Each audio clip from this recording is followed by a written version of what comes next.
नमस्कार दोस्तों, मैं राजेश कुमार बुद्धा इंजीनियरिंग कॉलेज से।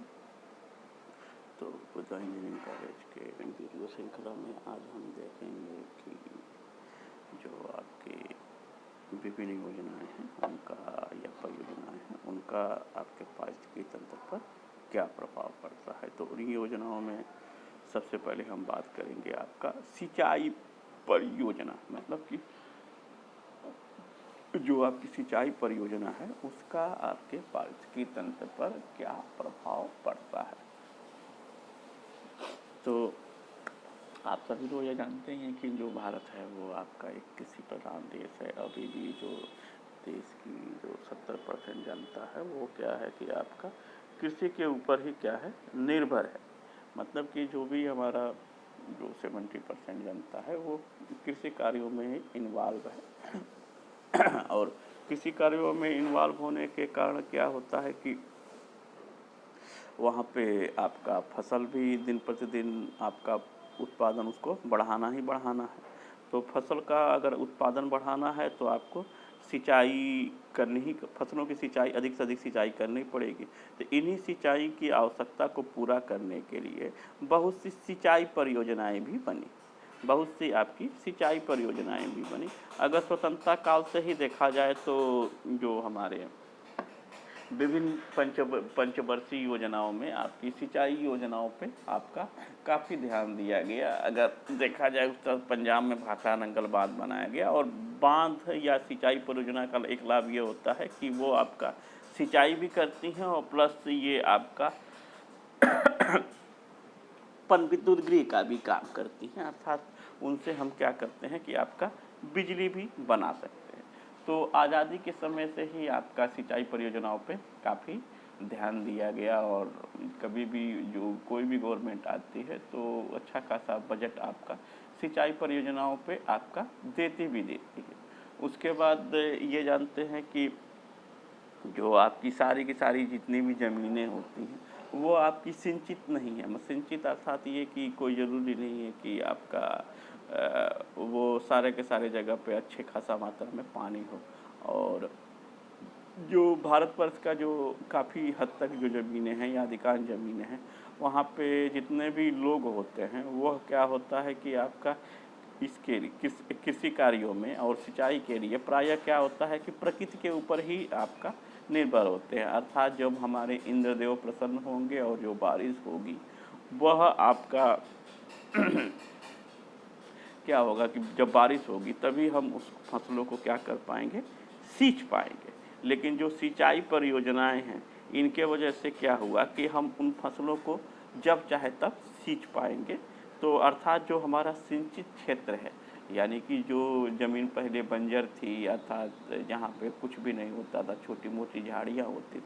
वहाँ पे भी हमने क्या नाम है कि सिंचाई परियोजनाओं के माध्यम से अच्छी खासी फसलें उगा ली हैं। और बहुत से ऐसे जगह हैं जहाँ पे आपका सिंचाई परियोजनाएं जब लागू नहीं थी तो वो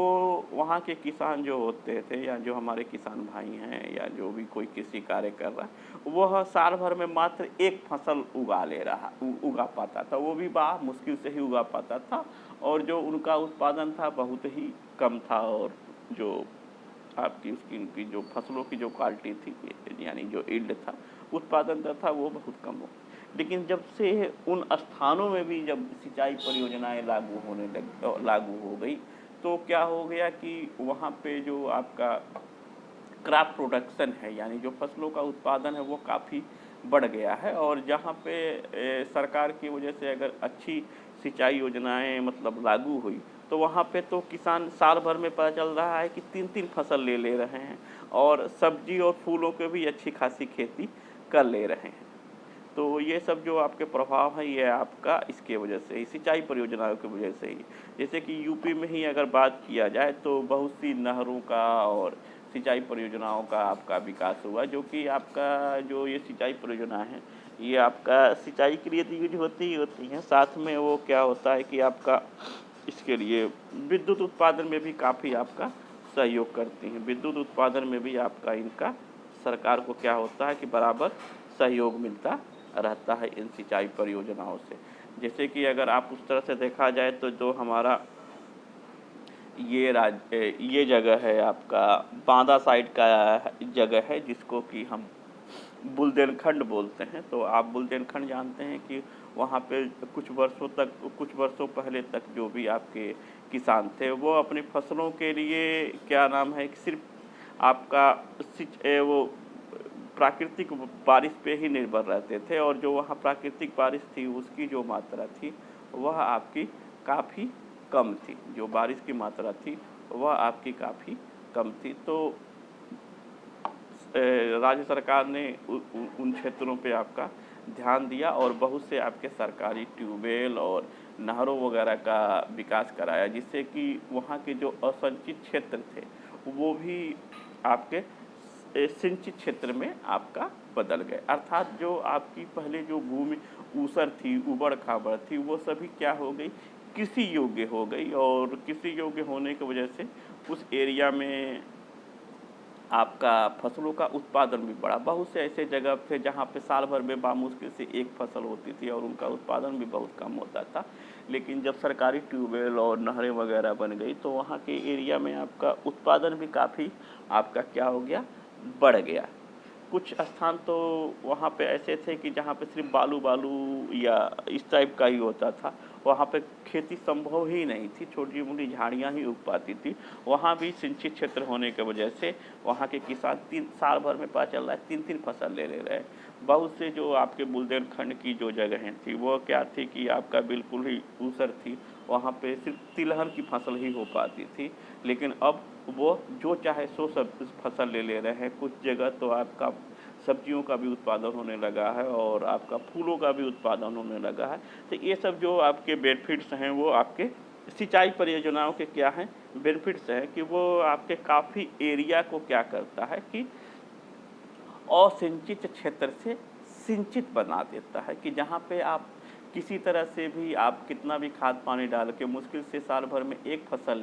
ले सकते थे, लेकिन जब वहाँ तक आपकी सिंचाई परियोजनाएं या सिंचाई के साधन जब बढ़ गए तो आप साल भर में पता चल रहा है कि 3-3 फसल लेने लगे। तो ये सब तो आपके सिंचाई के बहुत से आपके क्या हो गए, लाभ हो गए। इसके अलावा और सिंचाई परियोजनाओं से ये भी लाभ हुआ कि बहुत से लोगों को आपका पीने का पानी वगैरह मिलने लगा, क्योंकि उत्तराखंड में जो है ये आपका गर्मियों के समय में बहुत पीने के पानी की भी बहुत ज़्यादा दिक्कत हो जाती है, क्योंकि वहाँ का जो ज़मीन में जो पानी का जल स्तर है वो काफ़ी कम हो जाता है। तो लेकिन जब से सिंचाई परियोजनाएं आपकी शुरू हुई हैं, वह क्या हुआ है कि आपका वहाँ पे लोगों को पीने के पानी की भी कोई दिक्कत नहीं होने लगी। क्योंकि कभी-कभी ये हमारी भयावह तस्वीरें ये आने लगती हैं कि बहुत सी महिलाएं हैं आपका बुंदेलखंड में, वो क्या है कि पानी के लिए कई-कई किलोमीटर आपका जाती हैं और किसी तालाब से घड़ा वगैरह भर के और लाती हैं। मतलब कि बहुत सी महिलाएं होती हैं, उनका सारा का सारा पूरा दिन भर का जो समय होता है या सारा का सारा जो समय होता है, सिर्फ पानी लाने और खाना बनाने में ही गुजर जाता है। क्योंकि उनको कई किलोमीटर 5-5, 6-6 किलोमीटर दूर तालाब पे जाना पड़ता है और फिर वहाँ से क्या नाम है आपका घड़ा भर के लाना पड़ता है, और वो इसके हिसाब से वो आपके पानी की ज़रूरत को पूरा कर पाते हैं। तो उस लेकिन जब से ये आपकी सिंचाई परियोजनाएं लागू हुई हैं तो इन सब समस्या का कम हो गया है, लोगों को अपने डोर स्टेप पे ही पानी मिल जा रहा है। तो सिंचाई परियोजनाओं के लिए और पेयजल के लिए आपका प्रधानमंत्री द्वारा जलधारा योजना का लागू किया गया है, जिसमें से आपका जो भी लाभार्थी होता है वह मात्र 10% देता है पूरे खर्च का, और जो 90% जो होता है वह आपका खर्च सरकार आपका वहन करती है। अर्थात आपको अगर कोई नल वगैरह लगवाना है तो आप टोटल खर्च का मात्र 10% दे दीजिए और जगह दे दीजिए, सरकार आके आपका वहाँ पर नल लगा देती है, जिससे कि आपको स्वच्छ और मीठा जल आपको पेयजल के लिए मिल जाता है। तो ये सब तो आपकी चीज़ें हुई कि आपका ये जो सिंचाई परियोजनाएं हैं या जो भी सरकार द्वारा जो परियोजना है उससे क्या क्या लाभ होता है। अब हम बात ये करते हैं कि जो आपकी सिंचाई परियोजनाएँ हैं, उनका हमारे पारिस्थितिकी तंत्र पर क्या-क्या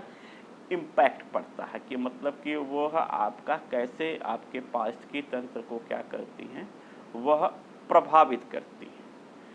कि मतलब कि किसी भी एरिया में अगर आपकी कोई सिंचाई परियोजना बनी है, तो वह आपके उस वहाँ के जो वातावरण होता है, उसको किस हिसाब से आपका क्या करती हैं,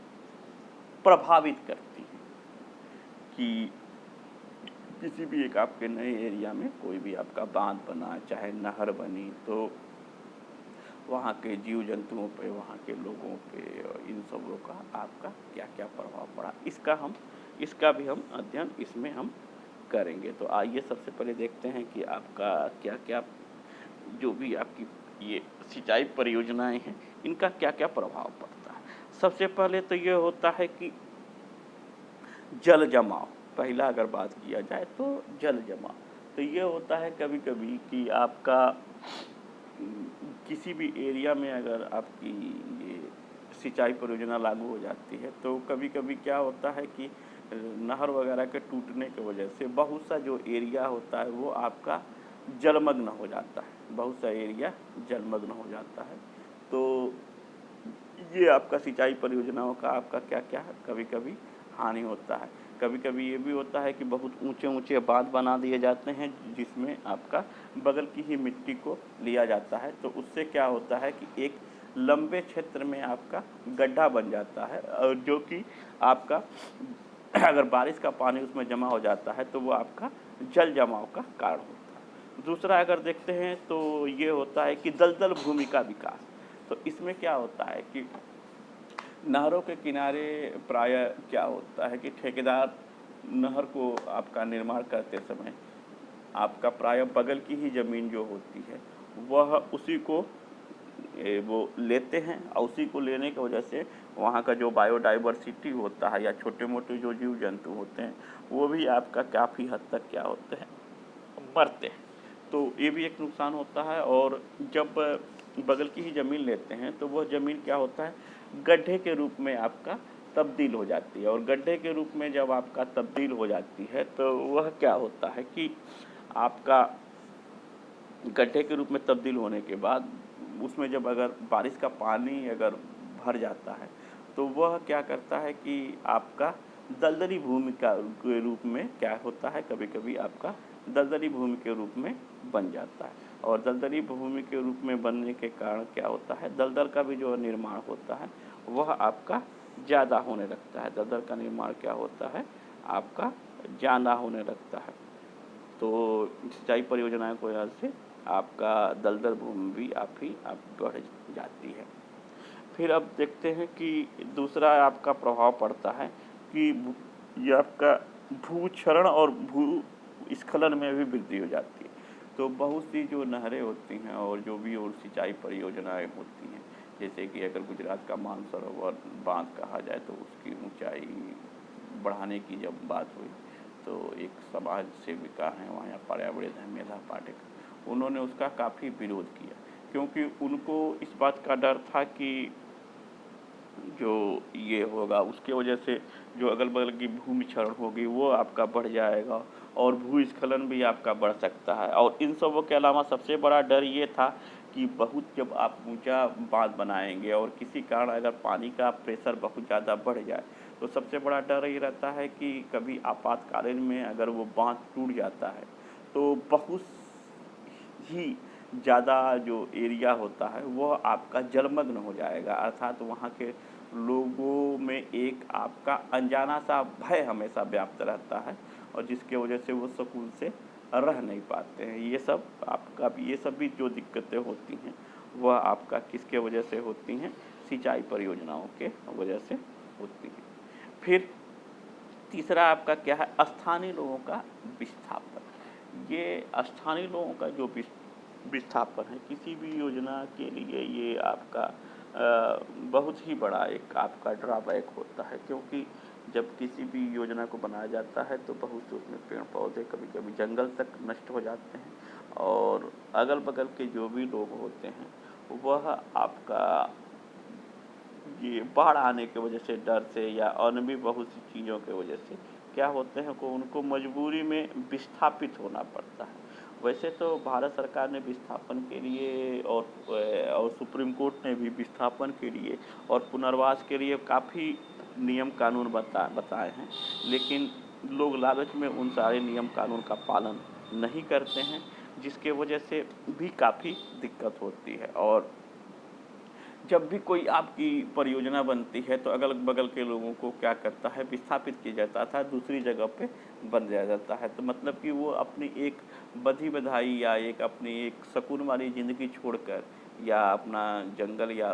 जो भी जगह आवास रहता है उसको छोड़कर टेंट में या तंबुओं में ज़िंदगी उनको गुजारने की मजबूरी हो जाती है, जहाँ पे उनका स्वास्थ्य और शिक्षा सारी चीज़ों पे प्रभाव पड़ता है। अर्थात जो भी बड़ी-बड़ी सिंचाई परियोजनाएँ हैं, उसमें लोगों को आपका विस्थापित विस्थापित होना पड़ता है। दूसरा कभी-कभी ये होता है कि जो भी एजेंसी आपका बाँध या इन सबों का निर्माण करती है, वह पुनर्वास का कार्य जो होती है, वो काफ़ी जो सरकार की गाइडलाइन होती है, उसके अनुसार नहीं करती है। तो भी लोग आपके क्या होते हैं कि तंबुओं में आ जाते हैं और वहाँ पे उनके भोजन, पानी इन सबों की भी व्यवस्था बहुत ही दयनीय स्थिति हो जाती है। मतलब कि ये जो स्थानीय लोग रहते हैं, एक अपनी सुकून भरी ज़िंदगी छोड़ के टेंटों में एक कष्टदायी आपका जीवन जीने के लिए मजबूर हो जाते हैं। इसी के वजह से किसी भी आपकी बड़ी-बड़ी सिंचाई परियोजनाओं की जो भी आपकी ये होती है,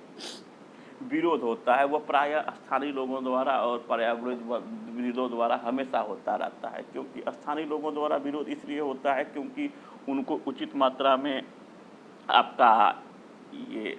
कंपनसेशन अर्थात जो क्षतिपूर्ति होती है वो आपका नहीं मिलता है और सरकारी स्तर पे बहुत ज़्यादा लापरवाही की जाती है उनको क्षतिपूर्ति देने में, तो इसके कारण भी वो लोग काफ़ी विरोध करते हैं। दूसरा ये होता है कि कभी-कभी ये होता है कि उनकी भूमि तो अधिग्रहित कर ली जाती है, लेकिन कभी-कभी उनको उस भूमि के बदले में दूसरी भूमि नहीं दी जाती है या मुआवजा भी कभी-कभी उनको नहीं मिलता है। तो अगर सरकार उनको कहीं पे भी भूमि के बदले में अगर भूमि दे तो उनका जीविकोपार्जन क्या होता है कि वह ज़्यादा अच्छे से कर सके।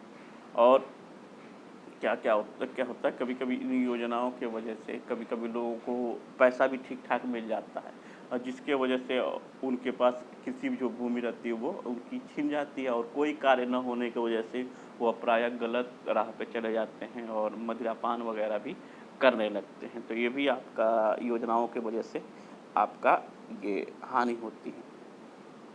फिर ये होता है कि जो भी आपका जो वहाँ का आस-पास का एरिया होता है, वहाँ पे आपका जल स्तर में जो होता है काफ़ी वृद्धि हो जाती है। क्योंकि जो बड़े-बड़े बाँध रहते हैं और जो जलाशय वगैरह रहते हैं, वह आपका ये वहाँ के जो जल स्तर रहता है उसको काफ़ी हद तक बढ़ा देते हैं और इन स्थानों पे आपका बाढ़ आने का भी खतरा बहुत अधिक बढ़ जाता है। क्योंकि अगर कभी-कभी जो बाँध होते हैं वो आपके अगर पानी के प्रेशर को नहीं सह पाए तो वो उस एरिया में आपका क्या होता है कि बाढ़ आने के भी आपके जो चांसेज़ होते हैं वह काफ़ी हद तक बढ़ जाते हैं। और कभी-कभी ये भी होता है कि कुछ अगर सिंचाई परियोजनाएँ हैं तो कुछ शरारती तत्वों द्वारा या कुछ सरकारी मिशनरी के लापरवाही द्वारा भी कभी-कभी अगर आपका बाँध का फाटक ठीक से समय पे नहीं बंद किया जाता है, तो कई एकड़ों जो फसल होती है या खड़ी-खड़ी फसल जो होती है, वह उसके पानी में या सिंचाई परियोजना के या बाढ़ के पानी में क्या होती है, डूब जाती है, जो कि स्थानीय लोगों के राजस्व हानि का काफ़ी बड़ा कभी-कभी कारण होती है। तो ये सब चीज़ें होती हैं। उसके अलावा जो आपकी जो सिंचाई परियोजना है, सिंचाई परियोजना की वजह से कभी-कभी ये भी होता है कि आपका जो बहुत सी जो भूमि होती है वो लगातार वहाँ पे जल जमाव ही होने लगता है। तो जो जल जमाव होने लगता है वो प्रायः क्या होता है कि वहाँ पे आपके कोई फसल बो ही नहीं सकते हैं, क्योंकि हमेशा अगर वहाँ पे जल रहेगा तो आप वहाँ पे कोई भी फसल आपका नहीं बो पाएंगे। तो ये सब जो भी आपके नुकसान होते हैं तो वह आपके इस सिंचाई परियोजनाओं के कारण होते हैं। और सिंचाई परियोजनाओं के कारण ये होता है कि आपका भारत सरकार द्वारा और सुप्रीम कोर्ट द्वारा भी यह किया गया है कि जो भी आप बांध के लिए चाहे सिंचाई परियोजनाओं के लिए जो भी भूमि आप अधिकृत करेंगे उस पे जो आपका रेट होगा वह आप सरकारी रेट के हिसाब से देंगे। लेकिन कभी कभी नेताओं और अन्य माफियाओं द्वारा मिलकर जो भी आपके डेवलपर होते हैं वह किसानों को क्या होते हैं उचित मुआवजा नहीं देते हैं, जो कि कभी कभी आपका प्रायः क्या होता है संघर्ष का कारण बन जाता है। कि अर्थात जो भी आपकी डेवलपर एजेंसी रहती है और जो स्थानीय लोग रहते हैं उनके में कभी कभी हिंसा होने लगती है, और ये हिंसा पे अगर ठीक से काबू न पाया जाए तो ये हिंसा कभी कभी काफ़ी विस्तृत रूप भी ले लेती है। अर्थात जो ये सिंचाई परियोजनाएं होती हैं कभी कभी ये आपके स्थानीय हिंसा का भी कारण बन जाती है, और हिंसा का कारण ये बन जाती है कि जब उनको उनके दावों को उनके मुआवजों को जब आप उचित रूप से नहीं निपटाते। इसका एक डिमेरिट ये भी होती है कि सामाजिक सरसता भी आपकी प्रभावित होती है। कभी कभी कुछ लोगों को जो आपका मुआवजे की रकम होती है वह काफ़ी ठीक ठाक मिल जाती है, और उनकी जो सारी की सारी जितनी भी कृषि भूमि है वह सारा आपका उसी सिंचाई परियोजना में ही चली जाती है, और उनको पैसे काफ़ी ज़्यादा मिले रहते हैं। तो उनको समझ में ही नहीं आता है कि वो उन पैसे का क्या करें। तो कभी कभी जो उसमें से कुछ व्यक्ति लोग रहते हैं वह गलत रास्तों पे भी चले जाते हैं और उस पैसे का दुरुपयोग करने लगते हैं, और मद्यपान या अन्य अन्य जो भी नशीले पदार्थ होते हैं इनका क्या करने लगते हैं कि वह सेवन करने लगते हैं।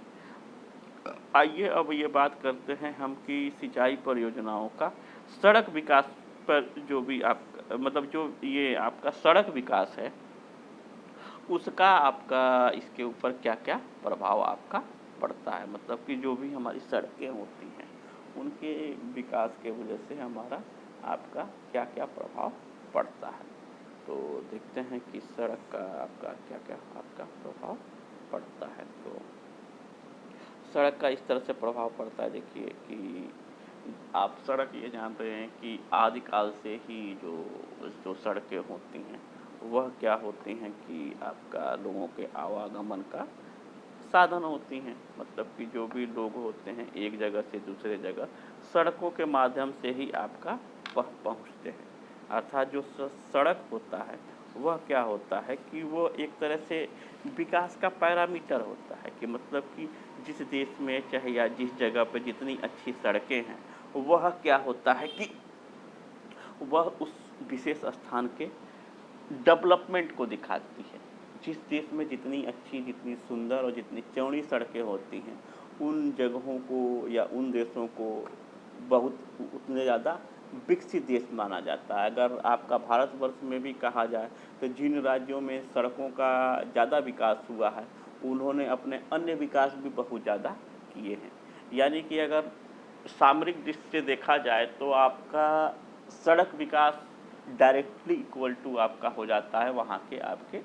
विकास से। मतलब कि कौन सा राज्य कितना विकसित है आप चाहे तो उसका अनुमान वहाँ की सड़कों को देख के लगा सकते हैं। जैसे कि अगर आप बॉम्बे चले जाइए चाहे गुजरात चले जाइए वहाँ की सड़कें काफ़ी वेल डेवलप वेल ऑर्गेनाइज हैं। तो उसको देखा देखी क्या नाम है हर जगह की सरकारों ने क्या किया है कि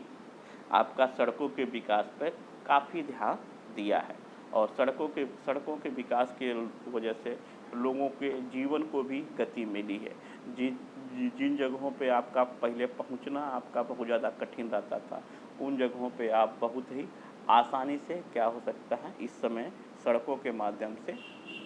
पहुंच सकते हैं। तो आइए अब बात करते हैं कि सड़कों का विकास प्राचीन काल में कैसे हुआ। तो सड़कों का विकास किस तरह से हुआ। सड़कों का विकास इस तरह से हुआ कि पहले जो भी आपके जितने भी हमारे पूर्वज थे वो प्रायः जंगलों में रहते थे, और जो उनका आवागमन होता था मतलब एक जगह से दूसरे जगह जो जाने वाला रहता वो प्रायः समूह में रहता था। तो समूह में एक ही स्थान से बार बार गुजरते गुजरते क्या हो गया कि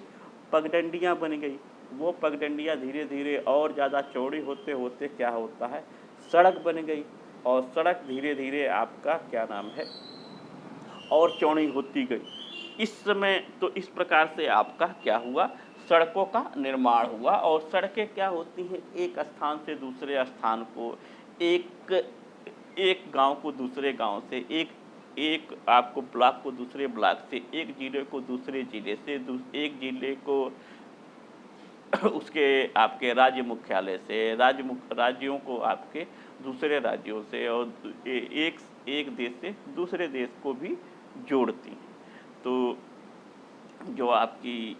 राज्य वाली सड़कें रहती हैं उनका आपका निर्माण वहाँ का पीडब्ल्यूडी करता है,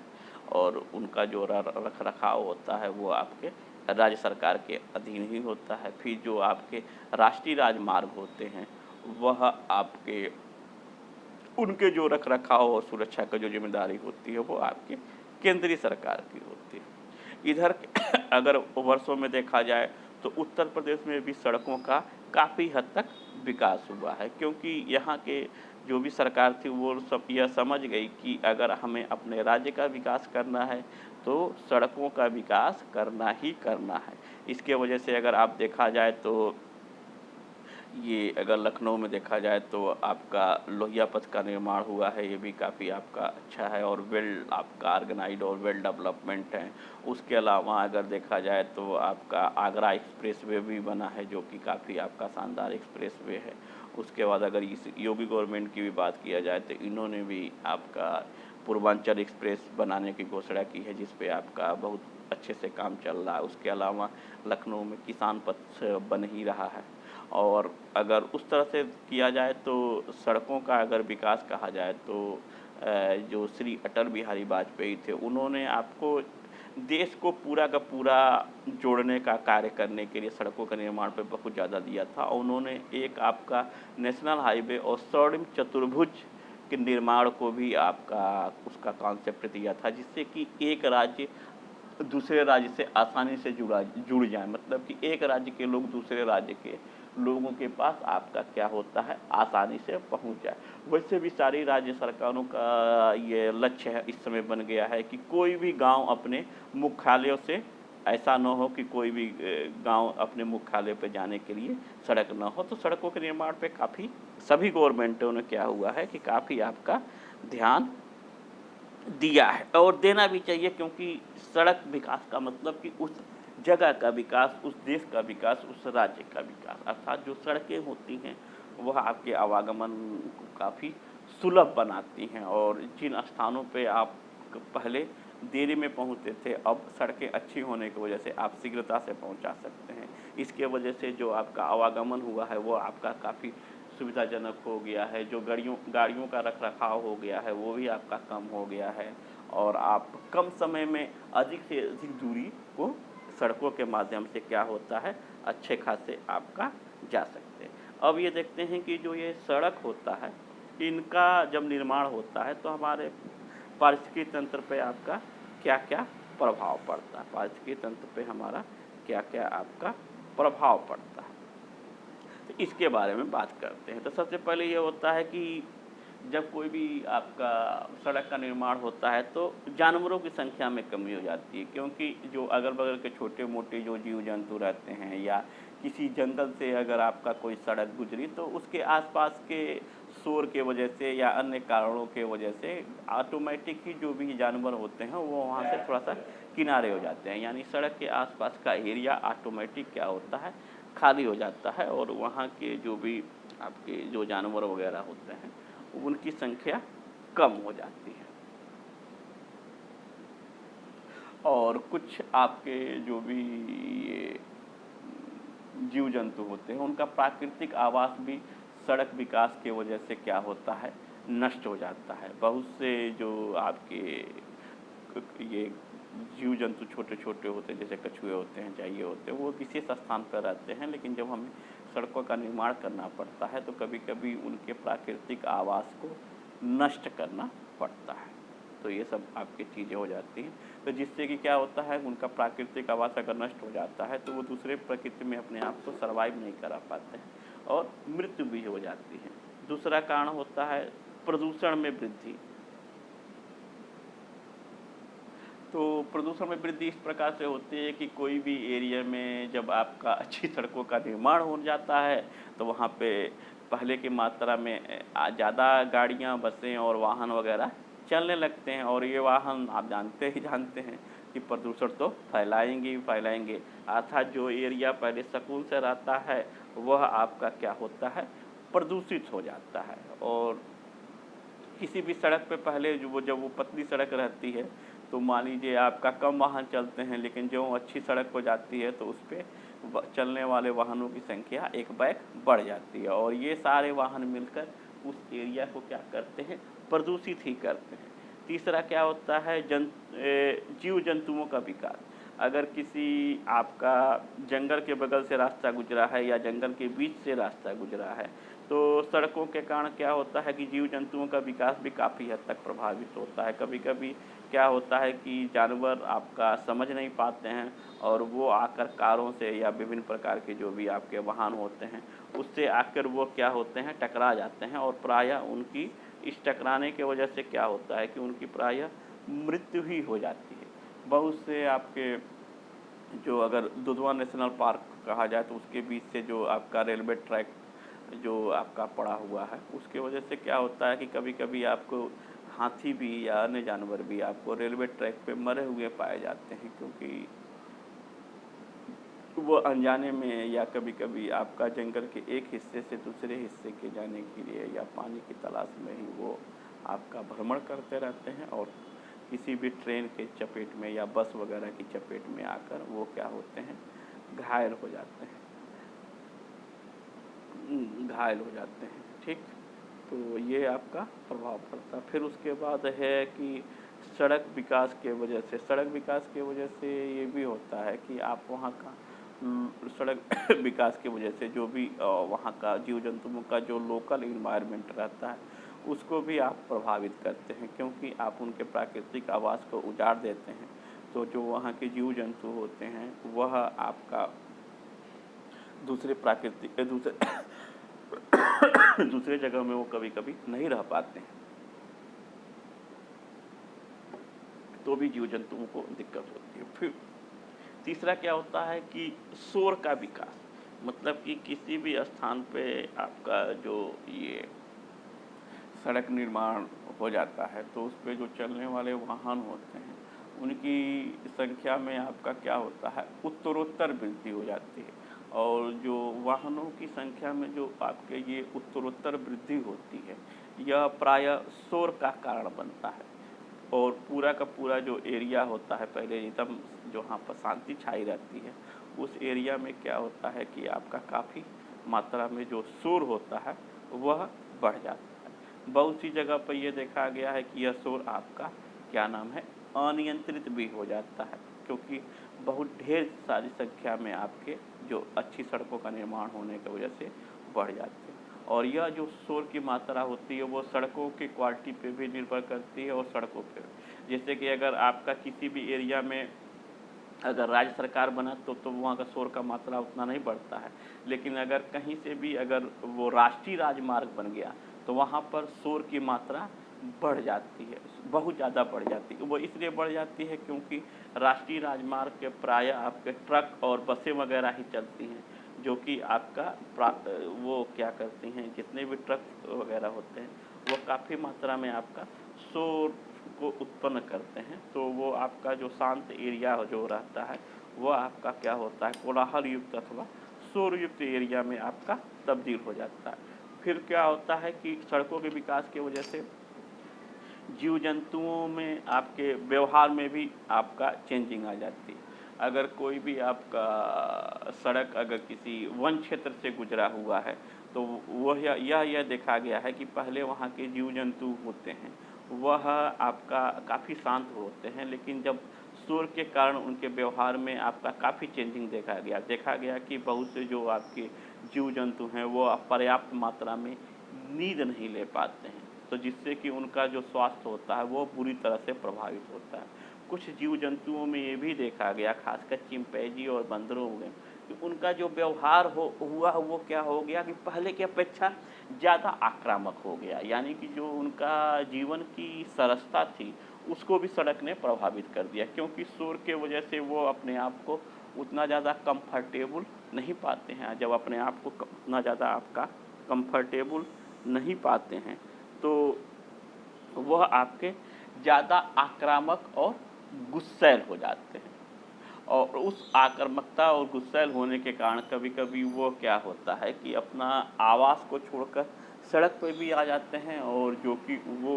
जो सड़क पे आना जो उनका होता है, वह कई बार उनकी मृत्यु का भी कारण होता है। आप किसी भी जंगल से गुजरने वाले आप सड़क पे देख सकते हैं कि हर हफ्ते में बहुत से जो जीव-जंतु होते हैं, वह क्या होता है कि आपका ये मृत्यु पाए जाते हैं। और ये होता है कि सड़कों के विकास की वजह से कभी-कभी क्या होता है कि आपका जानवरों के मारे जाने की भी संख्या बढ़ जाती है, क्योंकि शिकारियों को भागने के लिए आपका एक सुलभ साधन उपलब्ध हो जाता है। वो जल्दी से शिकार करके और अच्छे-अच्छे वाहनों से कभी-कभी क्या होता है, सड़कों के माध्यम से बहुत ही दूर निकल जाते हैं। फिर आपका सड़कों के विकास के वजह से आपका ये दिक्कत होता है कि किसी-किसी एरिया में आपका जब सड़कों का विकास होता है, तो उस एरिया में ये होता है कि वहाँ पे भी आपका सिंचाई परियोजनाओं की तरह क्या होता है कि वहाँ के लोकल लोग विरोध करते हैं, क्योंकि उनको जो उनकी भूमि अधिग्रहित की जाती है, तो वह आपका क्या होता है कि उचित रूप से मुआवजा न मिलने के कारण वो लोग भी आपका वहाँ पे आपका विरोध करते हैं। उसके अलावा जो आपका सड़कें होती हैं, वह वहाँ के बायोडाइवर्सिटी यानी जैव विविधता को भी प्रभावित करती हैं। जैव विविधता को वहाँ पे इस प्रकार से प्रभावित करती हैं कि बहुत से कुछ एरिया रहते हैं, वहाँ विशेष प्रकार के आपके जानवर रहते हैं। मतलब कि वो जानवर वो उसी विशिष्ट क्षेत्र में ही रह सकते हैं, अर्थात जो उनका रहने का या जो रहन-सहन का जो भी स्टाइल होता है, वो उस विशेष क्षेत्र के लिए या उस विशेष एरिया के लिए ही अनुकूल होता है। लेकिन जब हम उन जानवरों के प्राकृतिक आवास को हम छीन लेते हैं, तो वह क्या होता है कि दूसरी जगह पर उतने अच्छे से नहीं रह पाते हैं। तो भी हम उनके जो आपका ये इस तरह से हम क्या होते हैं, सड़क सड़क जो विकास होता है, वह जानवरों के आपकी मृत्यु का भी क्या होता है कि आपका कारण बन जाती है। मृत्यु का भी आपके जानवरों की मृत्यु का भी कारण बन जाती है। उसके अलावा आपका ये सड़क विकास जो होता है, इसके वजह से कभी-कभी ये होता है कि वहाँ पे आपका ये वायु प्रदूषण भी काफ़ी मात्रा में आपका बढ़ जाता है, क्योंकि सड़क निर्माण के समय में बहुत से आपका खुदाई का भी कार्य होता है, अर्थात माइनिंग का भी कार्य होता है, और ये माइनिंग का कार्य जो होता है, वह वहाँ के प्रदूषण को क्या करता है, आपका बढ़ाता ही बढ़ाता है। प्रदूषण को जो आपका बढ़ाता ही बढ़ाता है। कभी-कभी ये भी देखा गया है कि जो आपके जो सड़क रहते हैं और वहाँ पर जो आपका शोर जो उत्पन्न होता है सड़कों का, जो गाड़ियों के अर्थात वाहनों का जो शोर उत्पन्न होता है, वह अगल-बगल के जो जानवर रहते हैं, वो उनकी प्रजनन क्षमता को भी आपका प्रभावित करते हैं। क्योंकि जब उनकी आपकी जो ये लाइफ रहती है, अर्थात जो जानवरों की आपकी एक नेचुरल लाइफ रहती है, जब वही डिस्टर्ब आपकी हो जाती है, तो वह आपका प्रजनन की योग्य उसमें भी आपका प्रायः कमी पाई गई है। बहुत से जानवरों पर ये अध्ययन किया गया है कि बहुत से जानवर जो पहले आपका बहुत ही शांत रहते थे, जैसे कि चिंपैंजी और बंदर वगैरह रहते हैं, बहुत शांत रहते थे, लेकिन जब उनके व्यवहार का अध्ययन सड़क बनने के बाद यह किया गया, तो देखा गया था कि सड़क बनने से पहले और सड़क बनने के बाद इन दोनों के व्यवहार में, उनके व्यवहार में काफ़ी अंतर पाया गया। यह देखा गया कि सभी जानवरों की जो आक्रामकता थी, वह काफ़ी हद तक आपका बढ़ गई। यानी जो जीव-जंतु पहले बहुत ही शांत रहते थे और हँसी-खुशी अच्छे से रहते थे, उनके में जो आक्रामकता हो गई, वह आपकी बढ़ गई। और अध्ययन से ये भी पाया गया कि आक्रामकता तो बढ़ी, उनके में जो जो उनकी गुस्सैल प्रवृत्ति थी वो भी आपकी काफ़ी हद तक आपका बढ़ गई। तो इस प्रकार से हम ये देखते हैं कि आपका जो सड़क विकास होता है वह किस प्रकार से आपके इसको ये पारिस्थितिकी तंत्र को प्रभावित करता है। तो सड़कों का जो विकास होता है वह आपका फ़ायदेमंद भी है, कुछ मामलों में आपका पारिस्थितिकी के हिसाब से देखा जाए तो कुछ हद तक वो आपका नुकसान भी पहुंचाता है। तो इस हिसाब से अगर सड़कों का विकास होता है तो एक इसका हमको मिला-जुला रूप दिखाई देने लगता है। तो इसी शब्दों के साथ इस वीडियो को मैं समाप्त करता हूँ। बहुत-बहुत धन्यवाद।